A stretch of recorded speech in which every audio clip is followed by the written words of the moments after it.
one of your books you called EQ, Emotional Quotient. So tell us a little bit about that and why you wrote that book. That was actually written in the pandemic, and it was what was happening. And since so much of our business was in pro sports, we didn't.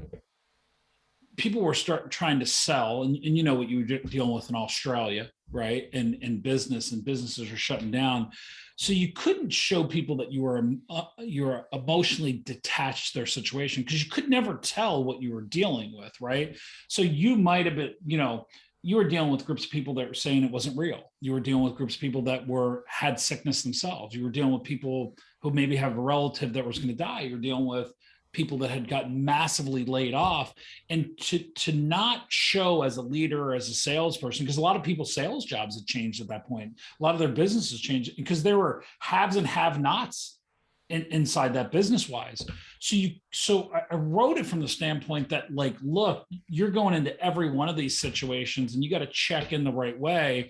And we also developed inside my new book, and in that book we started to develop this concept called the read offense a little bit, right? Where you had to really kind of sense very quickly. You could have a play set up. So if you have a certain sales price, a certain way you would do business, but you might have to get up to this, think about it this way.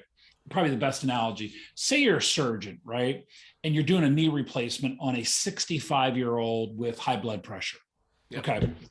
You and your team are going to deal with things a little bit differently, and you're going to be ready for the person bleeding profusely, not being healthy. You're going to deal with that person much differently than an 18-year-old that was getting their knee replaced. Okay.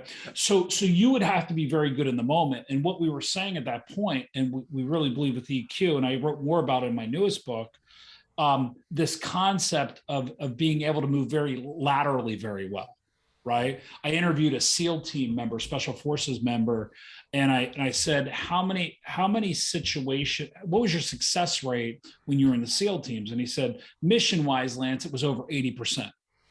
I said, okay. I said, as you prepared for your missions, what percentage of the time did your preparation represent the mission you're going to be on? He said, less than 30%. So I said, what was it? He goes, it was all decision making. It was all lateral movements, right? So we were able to make decisions in the moment. So I wrote the book on that because I saw so many business people and salespeople and leaders just struggling with what to do, because from minute to minute, you could be going from like in sports sales, for instance, like sponsorships, right? Like Dove Soap coming in and doing business with an NBA team or a premier team in Europe. They were spending a lot of money on brand recognition, but there was no ticket sales. So you just never knew who you were dealing with, right? The haves and have nots. So that's kind of why I wrote the book, and I felt it was important. So we couldn't be emotionally detached to what was going on. So.